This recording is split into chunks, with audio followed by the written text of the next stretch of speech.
Hello, good morning, welcome. This is the newspaper review here on Thav TV. I'm very happy to have you join me this morning. This is where we bring you the headlines from the local and national dailies, and of course have some of these headlines discussed here on the review. Yeah, you're very much welcome to join us in dropping your comments and your reactions. But to do so, you have to follow us on our social media handles. We're on Facebook as Thav TV, on Instagram as ThavTV_NG, on Twitter we are at Thav TV, and here on YouTube it's Thav TV. But then you have to subscribe and of course turn on the notification key to always get notified whenever we come up with a new episode. Well, for today, let's go to the papers. Join me. All right, let's start with the Vanguard newspaper for the 28th day of January 2022.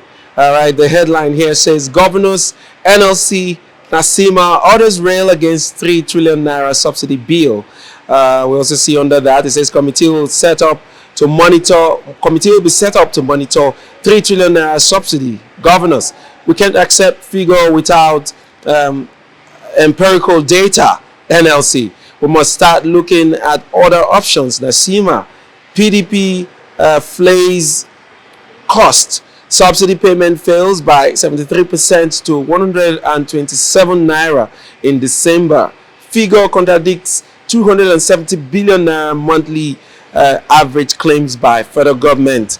All of that is on page 5 of the Vanguard newspaper, so do well to read up that story. We also see here security situation in Northwest baffling. Buhari speaking there, and then very interestingly, we see this sad story here. It says police helicopter crashes in Bauchi. Police helicopter crashes in Bauchi. All right. Other headlines here on the Vanguard newspaper. We see Buhari commissions Boa Cement, Sokoto line 4 factories.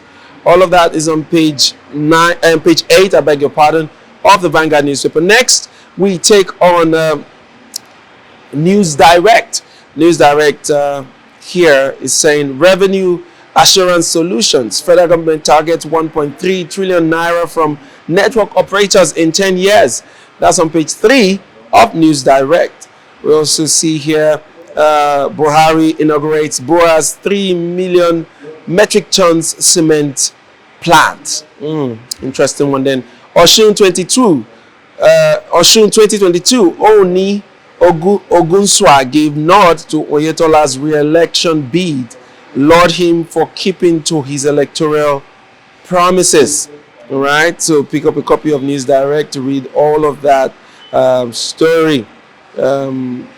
Lastly, I'll take this one. It says 2021, we achieved over 100% of our target FIRS.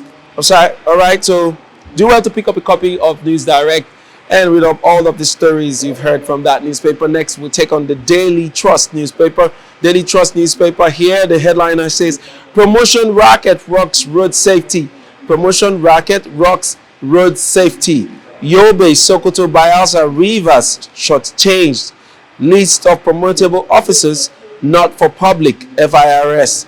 Oyo, Edo, Enugu, Ebonyi, others favored. Call Marshal over stays.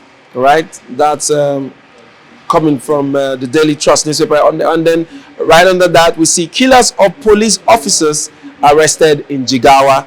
Killers of police officers arrested in Jigawa. We also see at the bottom page there, we see Hanifa, court remands school proprietor's wife. Court remands school proprietor's wife.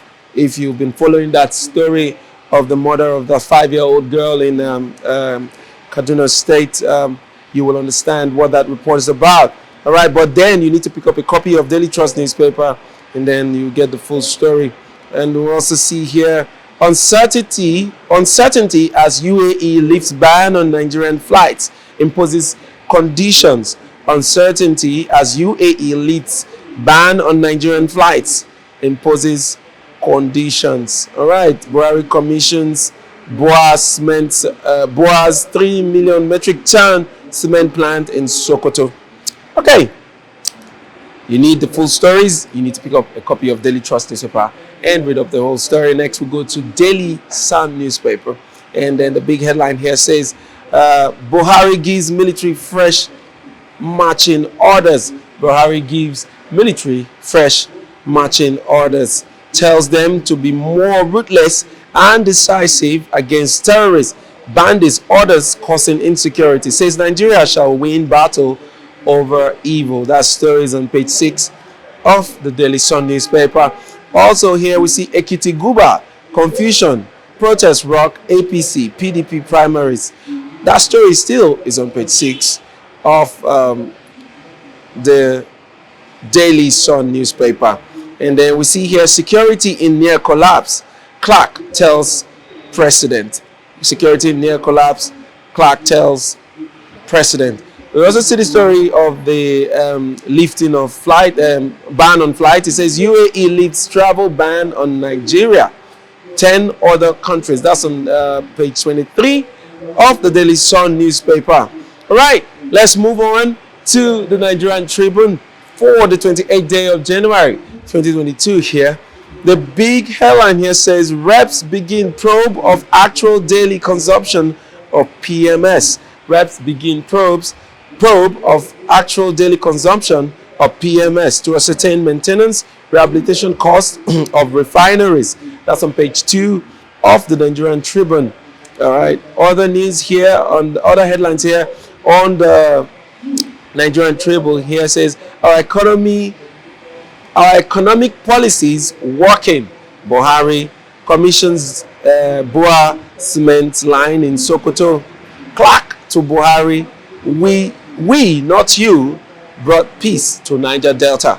Clark to Buhari, we, not you, brought peace to the Niger Delta. And that story is on page 2. And then lastly, we take police chopper crashes in Bauchi. All right, stay with us while we take other headlines from other national dailies. But we'd love you to drop your comments and your reactions on the comment section. But to do that, you need to follow us on our social media handles on Facebook, Instagram, Twitter, and here, of course, on YouTube. But to follow us on YouTube, you need to subscribe first and then turn on the notification key to, of course, participate in most of the headlines that we have read out to you this morning. Stay with us. We'll be right back. All right. Thank you very much for staying with us. Next, we take on the Punch newspaper. And the headliner here says, how security report forced Buhari to cancel planned subsidy removal. And that's on page 2 of the Punch newspaper. All right. Under that same headline, we see federal government feared subsidy protests could be worse than NSAS. Source. Reps to summon major oil marketers, transporters, customs orders. World Bank, IMF may decline Nigerians' loan request over fuel subsidy. All of that story is on page 2 of the Punch newspaper. So do well to pick up a copy and get the story. On the bottom page of the Punch newspaper here, we see APC aspirants allege fraud. Fayemi's ex-SSG wins Ekiti governor primary. And then we jump back up on the same page. We see unused GSM lines hit 108 million in 2021, says NCC report. Okay, right under that, we also see PSC workers embark on 3-day strike over constables recruitment. That's Police Service Commission's workers embark on 3-day strike over constables recruitment. All right, so all of that story is on the Punch newspaper. So pick up a copy of the Punch newspaper and get the full story. Next, we take on the Daily Independent newspaper. Daily Independent newspaper for today, the 28th day of January 2022. The headliner here says, I'm overwhelmed by Northwest security situation. Buhari says he has ordered military not to spare bandits. Optimistic Nigeria shall win battle over evil. All right. And then other headline here says, Buni gets Buhari APC governor's nod to preside over convention. APC Northwest legislator endorsed Bello for president in 2023. And then lastly, we take this one. Federal government revokes marginal oil field of 33 firms.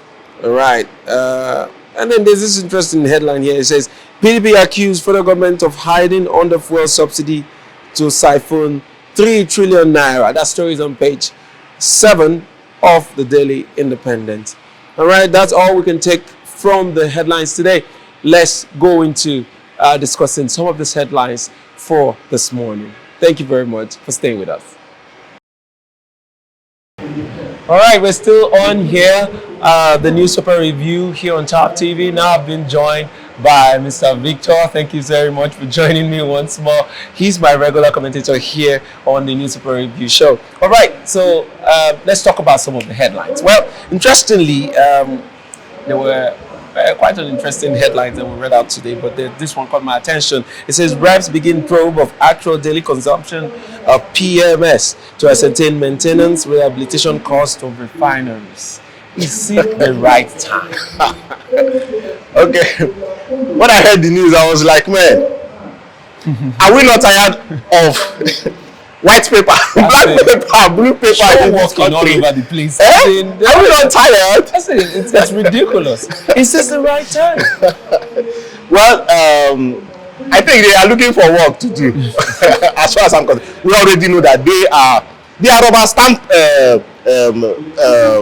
members, assembly, yeah. And that's just what is happening over the country. We have lawmakers that are more like servants to their heads, to the government as in general. Yeah. So it's troubling, my brother, because they just want to use this to confuse people, or maybe just like as an excuse. Yeah. They know what to do, my brother. They know these guys. They know the people, the saboteurs. They know people that are causing these issues. Yeah. So I'm surprised that it's ridiculous they are here again telling us they want to investigate. Okay, so we have investigation that might last another 10 years. I said, so they keep doing these things as if the people they are talking to are dummies. I mean, we've had this government run for 6 years, almost 7 years now.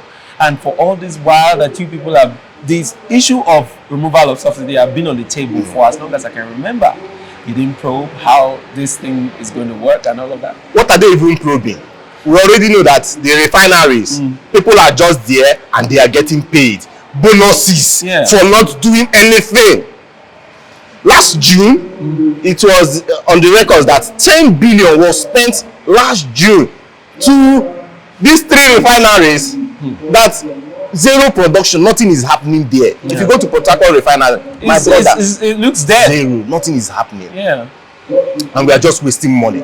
And there is this information that in the next few months that there will be allocation for another stage of the refinery rehabilitation. There will be another stage, my brother.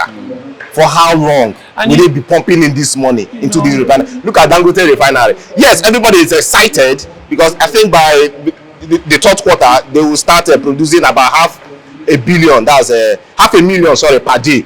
They will start processing $500,000 crude per day. And hopefully by the tail end of the year, the capacity for Dangote should be 650 barrels per day. So they want to start with 5. Yes, there is this excitement. Wow, Dangote is coming to help us, but they've forgotten that this is a private business. Yes. Dangote has to make his money. He has to make his money. I just feel that federal government keeps getting these things wrong, and the poor masses are the receivers of the consequences of all of these errors that they keep making. I mean, with these refineries that are dead, it has resulted to young people here in Rivers State and neighboring states like Bayelsa and Delta State going into what we call here fire, which is this illegally refined oil that we see.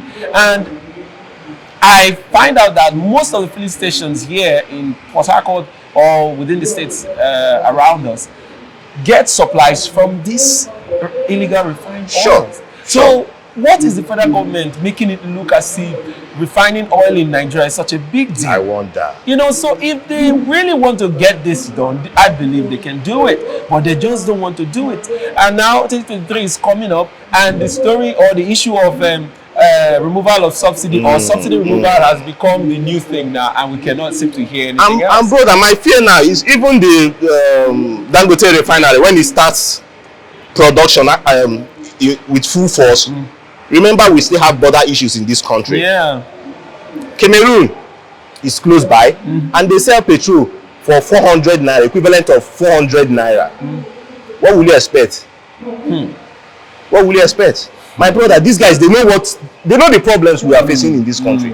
Security. Yeah. You can't trust the army, you can't trust the police, you can't trust the even in quotes federal, what's the name again? Federal is it road safety. The road safety. In fact, they let, oh man, this is we're trying to go out from the point, but man, okay, there's something shocking that is happening at the road safety, the commission right now. I don't know if you heard the news. It's there on the headline that they are the promotions. These guys are lobbying hard. When I mean, how can you pay 3 million to get promoted? To get promoted for a position that is not up to 200,000 per month. My brother, does it add up? Doesn't make any sense. That's to tell you, these guys, a lot is being done inside these offices. The corruption in Nigeria is something that any government that's going to come on board will have to really fight hard to gain ground. They should save us the time. They should save us the energy. Yeah. They should focus on other important stuff. This probing thing, man. For me, it's just in relations to that, just the party. Let's move to Ekiti State. Ekiti State governorship primaries held over some few days back, and there's been rumbles all over the place. What's your take on that? Okay, like I mentioned to you the other time, having either direct, indirect, or consensus will not stop the dirty politics we have in this country. PDP came with the indirect meaning they will pick delegates from different local governments. Yeah. They will meet at a particular place, a fixed place, where those delegates will come by and vote.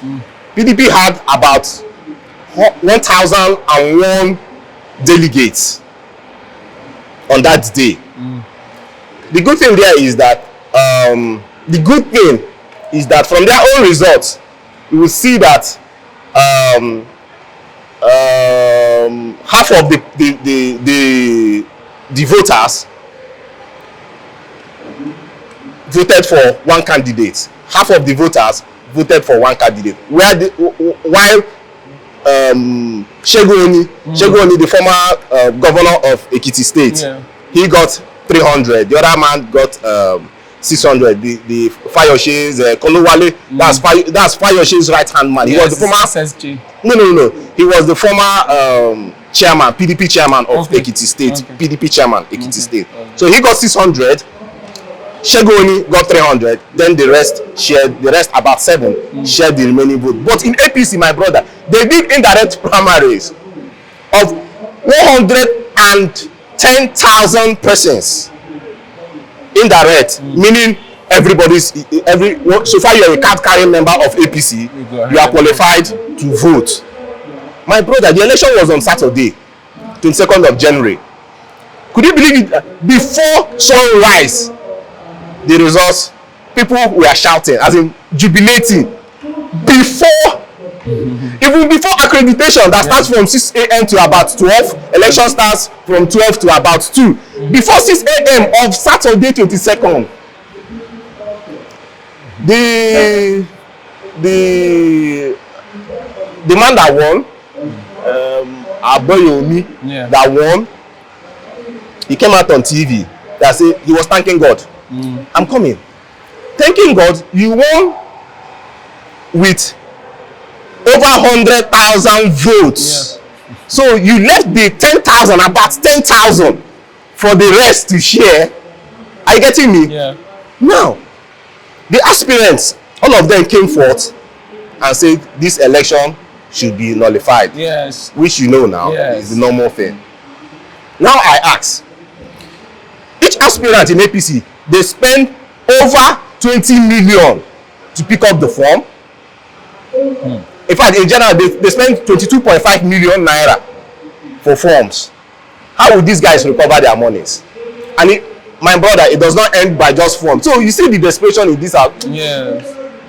Nigeria still has a long way, my brother. We have a long way, and these are some of the things we are hoping that will be corrected before the general elections in 2020. How can one man have 100,000 out of 110,000? So, and it's not that those other guys, as in the aspirants, that they don't have supporters. They don't have supporters. So it's just clear that it's top politicians in the Ekiti state. Yes. So it's something we keep praying that yes, we'll get it right here with the newly signed in electoral bill. Let's be hoping that Nigerians will change their style in 2023 and get it right. Thank you very much, Mr. Victor, for joining me this morning. And also to our viewers, we thank you very much for staying with us. This has been the Newspaper Review segment here on Thav TV. My name is William Sabule. Do well to follow us on our social media handles. We'll be glad to have you. And drop your comments and your reactions on the comment section. Till next time, stay well and stay safe.